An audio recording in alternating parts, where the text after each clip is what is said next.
Halo teman-teman, udah lama banget ya nggak ngobrol-ngobrol lagi gitu kan ya. Terus gimana kabarnya sekarang? Lagi-lagi masa-masa susah gitu kan ya, kayaknya. Nah, eh, kali ini aku mau bawa ngomongin tentang eh, design thinking gitu ya. Metode yang dulu kayaknya digembar-gemborin, kok sekarang bisa dianggap biasa gitu ya. Kok bisa gitu ya. Nah, sebelum kita ngelangkah jauh banget ya ke arah sana gitu kayak penyebabnya kenapa kok bisa gitu ya, kita kenalan dulu singkat yuk buat yang belum tahu gitu ya. Design thinking itu proses iterasi yang mengedepankan user gitu ya, dengan proses iteratif yang lumayan fleksibel dan nggak terlalu saklek pada prosesnya, di mana itu ada 5 proses. Nah, terus apa sih peran besarnya gitu ya di dunia desain bisnis sama inovasi gitu ya? Peran besarnya itu peran besarnya di dunia desain itu bisa kalian lihat gitu ya pada perusahaan-perusahaan besar yang sekarang ini kita lihat gitu ya, kayak Apple, Airbnb, eh, Gojek, Tokopedia, dan lain-lain gitu ya. Nah, tapi pertanyaannya nih, pertanyaan untuk yang sekarang masih relevan nggak sih gitu kalau kita pakai gitu kan ya? Nah, design thinking gitu ya. Secara singkatnya sebuah metode yang berbasis kita empati ke orang, kita ibaratnya kayak tahu permasalahannya orang apa, kita definisiin masalahnya, setelah kita tahu masalahnya, terus kita cari solusinya, kita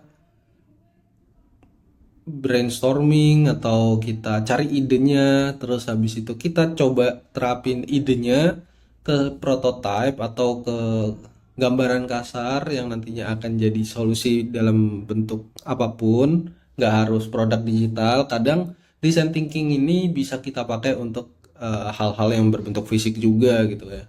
Dan yang terakhir juga ada namanya iterasi atau pengulangan, di mana pengulangan ini bisa kita lakukan nggak secara berurutan gitu ya. Jadi misal setelah kalian tes ke user atau biasa kita namain usability test atau tes kegunaan, itu kita bisa langsung balik ke bagian yang dirasa emang perlu buat balik gitu ya. Nah, keunggulannya apa sih design thinking ini gitu ya? Pertama dia fokus pada pengguna gitu. Jadi kayak kita bikin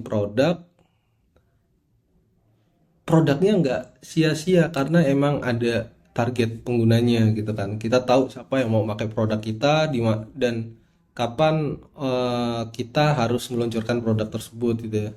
Terus kayak prosesnya, struktur prosesnya yang jelas untuk kita ngembangin suatu produk yang biasa kita sebut inovasi gitu ya. Nah, itu sangat penting gitu ya, karena kalau prosesnya nggak jelas ya susah juga untuk diterapin gitu kan ya. Bahkan sekelas eh, startup atau perusahaan gede gitu kan. Nah, terus ke kenapa design thinking ini apa sih sangat bagus gitu ya buat dipakai di tanpa mengurangi esensial proses-proses yang lain gitu kan. Kita banyak kenal tuh ada double diamond, ada user centered design, ada land land process, ada design sprint dan lain-lain gitu kan ya. Nah, karena design thinking ini udah banyak contoh suksesnya gitu kan ya. Seperti yang aku sebutin tadi, ada pun yang lainnya, startup-startup yang di luaran sana kayak eh, New Times, New York Times, terus ada Coinbase dan lain-lain gitu ya. Nah, atau pernah dulu aku juga pernah pakai gitu ya design thinking. Cuman emang kita ngerasain hal yang sama. Kita ada di suatu titik kenapa design thinking ini kayak makin kesini ngerasanya kayak kok nggak ada yang spesialnya lagi ya gitu. Nah, terus eh oke, ini udah kita bahas tadi. Tapi pertanyaannya ya, balik lagi gitu ya pertanyaannya ya. eh kita kalian jawab ya di kolom komen gitu ya. emang beneran udah nggak bagus ya, atau kita aja sih yang salah pakai gitu sama dia apa namanya desain proses ini gitu, salah satu proses desain ini. Sekarang kita masuk ke bagian pembahasan kenapa orang mulai ngerasa design thinking biasa aja gitu ya. Kenapa? Kenapa ya? Kenapa? Ini yang dari aku lihat gitu ya. Karena desain proses itu yang kita kenal itu apa ya, metodenya itu hanya itu saja gitu ya. Padahal kalau kita lihat secara jauh lagi ya, design thinking itu sebuah proses gitu ya. Seperti empatinya, empati itu kan proses ya, proses kita mendekati user, dan itu banyak caranya gitu ya. Ada banyak metodenya yang bisa kita pakai dan bisa kita sesuaikan gitu ya. Jadi kayak terus setelah kita masuk ke dari empati, kita masuk ke define atau ngejelasin masalahnya. Eh yang aku tekenin gitu ya, design thinking ini sebuah proses. Metodenya itu kalian yang menentukan. Jangan dengan seolah-olah kalian menggunakan design thinking. Design thinking itu pola pikir, bukan kayak metode yang harus kalian saklek mengikuti urutannya gitu. Misal dari research harus ke define dulu, harus ke apa namanya, brainstorm. Kadang kala kita ada di situasi masuk langsung brainstorm, ada di situasi langsung dari brainstorm langsung tes, ada dari situasi dari prototype langsung balik lagi ke interview, ke research gitu ya, seperti itu gitu ya. Nah, yang terus kita balik lagi gitu ya ke kenapa orang mulai ngerasa design thinking biasa aja. Mungkin yang pertama itu ada namanya overhype dan ekspektasi berlebihan gitu ya. Kenapa hal ini bisa terjadi gitu ya? Karena kebanyakan orang berpikir gitu ya, design thinking ini solusi semua masalah gitu ya. Karena ya patokan awal tadi gitu ya, kita melihat perusahaan-perusahaan besar gitu ya udah berhasil nyelesain ini, jadi kayak kita FOMO atau kita gak ikut-ikutan gitu ya. Kalau yang kata mentorku gitu ya, ikut-ikutan tanpa kita tahu, tanpa kita lihat dulu benar apa namanya, ini ada hubungannya nggak antara satu dengan yang lain gitu. Jadi kayak kita ya adaptasi aja gitu tanpa lihat dulu ada kaitannya atau enggak. Terus yang kedua itu, ketika hasilnya nggak seperti yang diharapkan, itu metode ini jadi kambing hitamnya gitu ya. Jadi kita nggak balik lagi ke kitanya gitu, karena kan aku udah bilang di awal tadi ya, metode ini nih bukan metode tapi kayak pola pikir design thinking itu. Sedangkan setiap pola pikir itu ada metodenya sendiri-sendiri gitu ya. Jadi kayak aku nggak pernah nganggep kayak desain sprint, double diamond segala macam itu sebuah metode, tapi itu sebuah pola pikir. Jadi kayak jadi UI UX designer atau product designer itu tinggal kita mau membuat pola pikir kita seperti apa gitu ya untuk nge-solve sebuah problem. Nah, terus yang poin-poin kedua ya, ya poin kedua itu bisa jadi orang salah nerapinnya gitu ya. eh Salah penerapan. Nah, yang pertama itu biasanya bisa jadi gitu ya, orang gunain design thinking ini kan ini sebatas formalitas aja gitu ya, formalitas, kayak nggak tahu esensi dari tiap prosesnya yang tadi aku bilang itu ya. Setiap prosesnya itu dia itu hanya sebatas kayak oh tahu aja gitu, tapi nggak ada esensinya sih.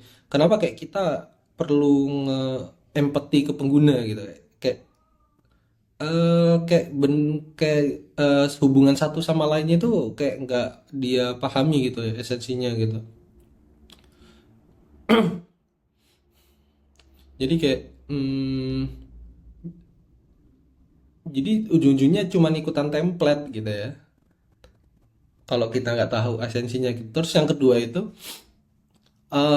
kebanyakan ya bisa jadi orang juga fokus pada prosesnya gitu ya, kayak design thinkingnya di prosesnya yang difokusin, cuman kayak hasilnya itu bisa jadi nggak dipikirin gitu ya. Jadi kayak terhanyut dalam proses tapi hasilnya itu ya nggak kita pikirin gitu ya. Nah terus yang apa namanya yang selanjutnya gitu ya, yang poin ketiga, poin selanjutnya, poin terakhir gitu ya. Nah, adanya kompetisi baru dengan dengan pola pikir lain ya seperti agile, lean, atau pendekatan teknologi kayak AI atau machine learning. Nah, ini tuh udah bukan hal yang baru gitu ya, udah hal yang lama gitu. Kalau kita nggak bisa apa namanya adaptasi pemikiran ini atau pola pikir ini ke sistem yang baru-baru ini, ya mau nggak ya orang juga males buat ngadaptasi gitu kan ya, karena nggak efisiensi sama costnya, waktu segala macemnya gitu kan ya. Makanya kita harus mencari metode yang bagus gitu ya, untuk menggunakan pola pikir ini gitu. Aku sebut si design thinking ini pola pikir, dan metode ini adalah sebuah cara untuk melakukan pola pikir ini gitu. Terus jadi apa yang sebenarnya salah? Jadi apa yang sebenarnya salah? Design thinking itu nggak jelek ya, nggak jelek, bagus malah. Tapi mungkin nggak semua masalah gitu ya cocok diselesaikan sama metode ini gitu. Bijaklah gitu ya. Gimana cara kita jadi bijak? Banyak baca buku, dan mungkin buku-buku buat desainer nanti mungkin bisa aku kasih tahu gitu ya di next section ini gitu. Jadi ya bijaklah dalam menghadapi masalah gitu, karena hidup kalau nggak ada masalah ya, ya karena kita hidup dari masalah sebagai product designer, sebagai UX designer gitu ya. Kalau nggak ada masalah ya apa yang mau kita selesaiin, apa yang mau kita buat gitu ya. Ada yang baru-baru ini pun ada yang namanya DeepSeek gitu ya. Ada lahir dari masalah karena ChatGPT-nya berbayar, nggak open source. DeepSeek menjawab kebutuhan itu gitu ya bagi kita-kita ya, yang nggak punya duit pengennya gratis tapi open source, dan itu side projectnya lagi gitu kan. Nah, terus selanjutnya gitu ya, sebenarnya itu design thinking itu mungkin butuh waktu gitu ya dan komitmen. Nah, sedangkan ya di negara di kita itu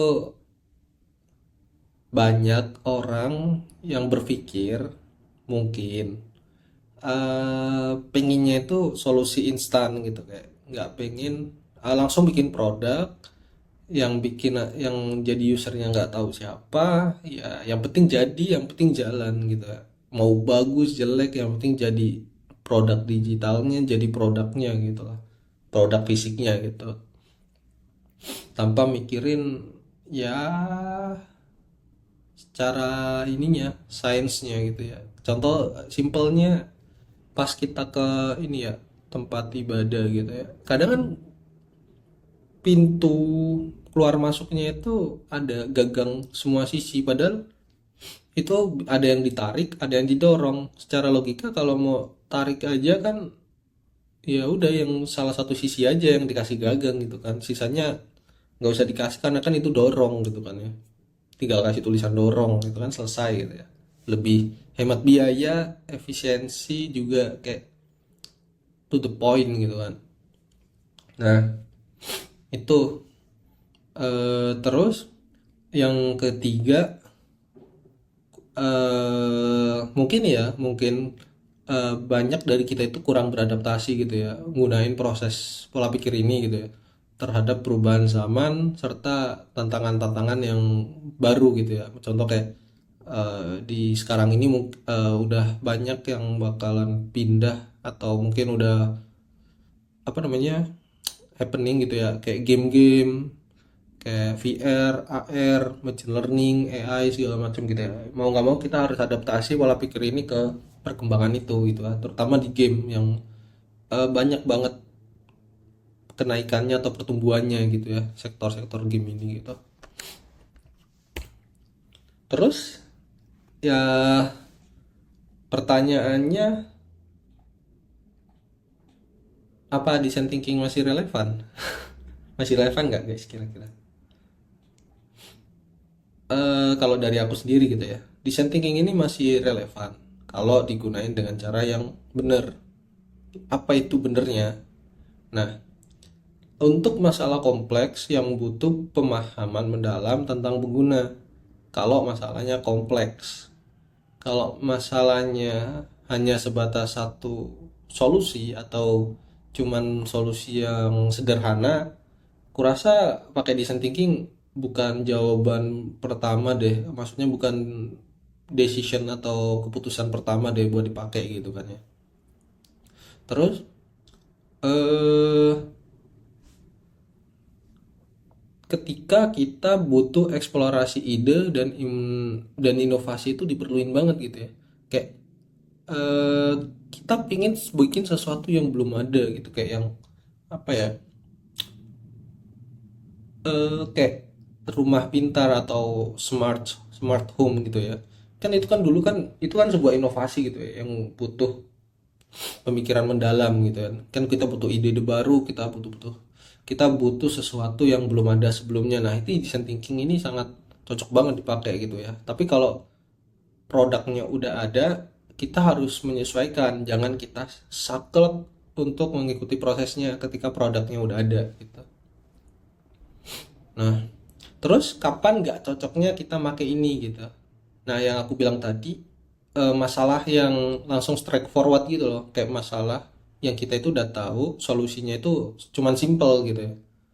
Nah, ketika misal kayak kita mau apa ya, jadwal kita padat dan kita cuman butuh ngatur waktu kita, dan kita butuh planner, ya udah kita bikin banyak tuh eh, apa namanya idenya gitu ya, bisa sticky note online segala macam lah. Intinya kayak masalah-masalah yang langsung straightforward gitulah, yang langsung to the point gitu masalahnya gitu. Nah, terus kayak eh, masalah yang bukan bukan bukan masalah, situasi eh, yang nuntut kita solusi cepet gitu loh, instan solusinya tanpa proses yang panjang. Biasanya itu kayak startup early stage gitu ya. Jadi kayak ini nggak cocok dipakai untuk sementara. Mungkin bisa pakai pola pikir yang lain, contoh kayak design sprint gitu ya. Design thinking mungkin bisa kita pakai ketika produknya udah jalan, kita coba ganti pemikiran kita ke design thinking gitu.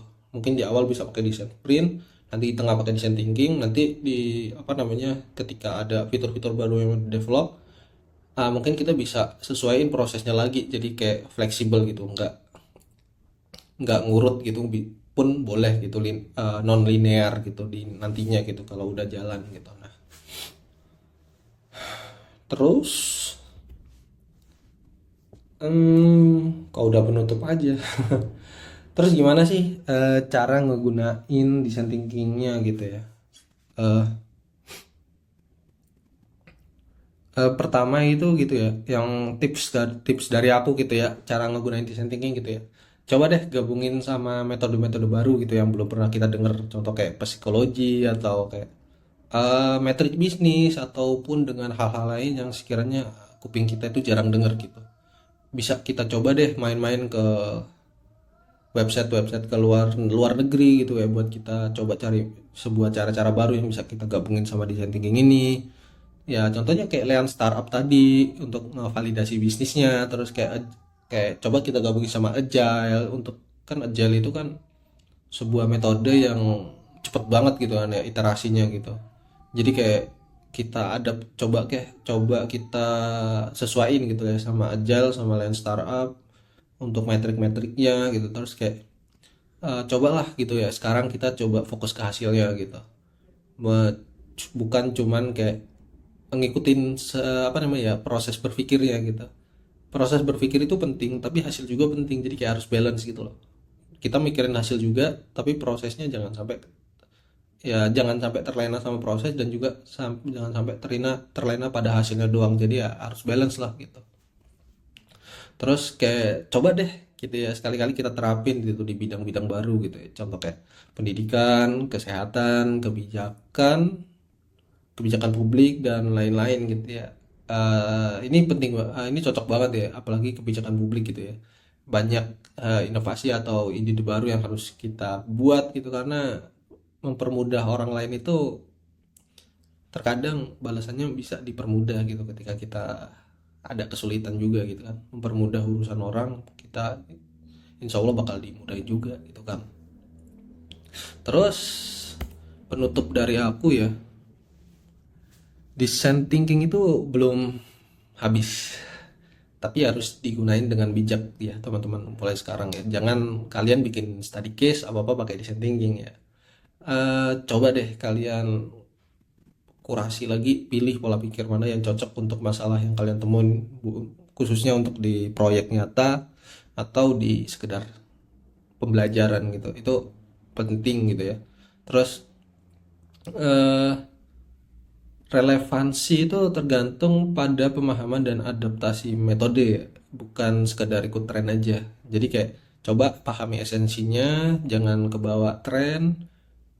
Ini masuk akal nggak? Ini ada hubungannya nggak?